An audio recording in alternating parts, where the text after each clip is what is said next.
Hi guys, Amanda here from the Lenscap Chronicles. It's 5 a.m. and I'm about to catch a flight to Doha in Qatar. Yep, I'm off to the World Cup, like it or leave it. It's been a pretty crazy journey so far that we've travelled from the initial excitement of going to a World Cup to realising all of the extreme humanitarian crisis involved, tragic loss of life, discrimination against various people groups, various things being taken away from visitors on the ground, what isn't available after what's been promised. Anyway, despite all of that, this is just my personal story of what I've experienced. As you can probably tell, I'm a little bit flat about it. I'm usually brimming with excitement when I'm heading out the door on an adventure, but unfortunately that's not the case this time. Anyway, I know there is so much on the internet right now and so many stories about Qatar, but here's my personal one.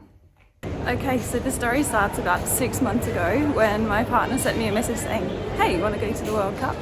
And I was like, of course, which is my immediate response to pretty much any travel journey that's pitched to me. So next minute we had tickets to 5 matches and we were apparently on our way to the 2022 World Cup. Next thing you know, more and more was coming out about all of the humanitarian crisis, and so many stories were being told and shared across the world. Most of them completely tragic, but we had our tickets and they were very expensive, and we thought, okay, let's go see what it's all about. Okay, so we had our tickets, but little did we know this was the first track.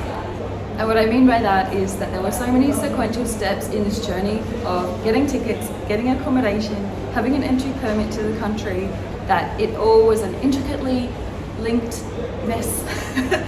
In order to actually get to Qatar for a World Cup game, there are so many hurdles that you need to pass through. So you need to firstly apply for what's called a hire card, and this is your entry permit to the country. Then you need to, on the back of that, once that's processed, which is a bit of a frustrating drama in itself, then you can apply for your accommodation, and this is linked to your hire card. Obviously, once you've got your accommodation, you can also get flights. So after we'd secured our tickets to 4 or 5 games, feeling completely elated that we had some World Cup tickets, we ventured down this pathway of actually getting Qatar. We had no idea at the beginning what this was going to involve, but the hire card process is either a breeze or it can be a real nightmare. And the reason I say that is because there's no dedicated team behind the hire system to be able to help you out if there's a difficulty. It's a bottomless pit of administration which you can never get to the bottom of. But it can be a lengthy process by the time they've actually looked at it and given you the stamp of approval. Once we had our hire card, we were told, okay, now you can book accommodation. And if you've seen anything in the news and the media, it's that Qatar did not have enough accommodation for this World Cup. They obviously brought in cruise ships, they made fan villages, which are basically huge zones full of wooden accommodation sheds next to each other filled with 2 single beds and a bedside table. That's about it. Or you can elect to stay in a hotel, which has got a huge markup on its existing already high prices for the Middle East.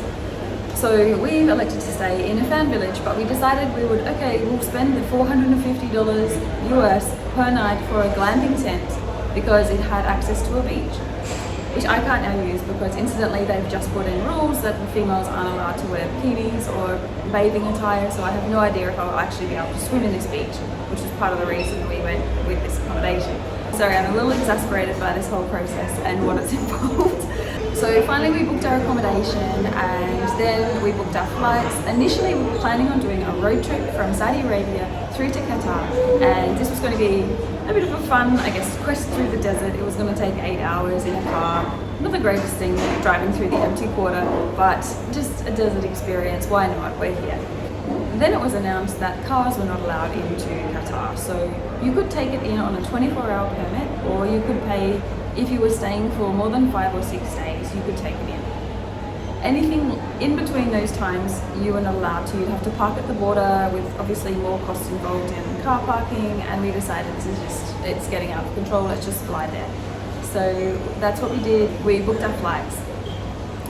A few days ago, my partner said to me, what time is your flight in the morning? And I checked my flight and I had booked the wrong date. This has happened to me only maybe once or twice in my life before, but I booked the day before. Today. Currently, today. I am sitting here waiting for my flight. In fact, I should be boarding soon. However, I will finish the story. So then I realized, okay, you've booked the wrong date. What's it going to cost to change your flight? I looked online, it was going to be 3,000 dirham. So I thought, no, let's see what it will take to get accommodation. Well, on the platform for the accommodation, you could only book a 2-night minimum. I didn't need 2 nights. We already had 4 nights in a really expensive place. I just needed the 1 night. Nothing. So I managed to find a contact number for an unrelated department to do with FIFA and the World Cup. And they put me through to someone who was in charge of accommodation. And I said to her my story. I was hoping for just a dose of humanity and understanding the situation, but flat no. She said, no ma'am, you should read the website. This is the current state. If you want accommodation at the moment in Doha, you have to get a 2-night minimum. Flat. Yep. Okay, then I was left with, well, what's really the cheapest? I only need 1 night accommodation. So I bought a 2-night stay in a fan village near the airport, which if you look online is a lot of wooden huts that have been created next to each other, like I said, with 2 single beds and a bedside table, and that's about it. And a fan zone, an area where you can go and sit and watch the football with a large screen TV. The kicker is that I will arrive at around 8 a.m. and I can't even check in until 3 p.m. in a place that I only need for 1 night. I couldn't book the previous 2 nights because if I didn't show up, they would have allocated that to someone else that stay. So it's just been a complete shambles. It's been, I've got to say, not a pleasant experience. I'm trying to G myself up because I'm sure when I get there it'll be exciting and there'll be fans running around, but it does just seem to leave a bit of a sour taste in your mouth when you've had to pay so much money. I'm sure there's more to come. I mean, I've heard it's about $20 for 1 beer, and in places that are actually allowed to sell it. It doesn't seem like it's been organised for the fans or put on for the fans. And so anyway, thanks for listening to my little ramble about what's happened to me in my journey in the lead up to this World Cup. Hopefully things are better on the other end, and let's go and enjoy some football.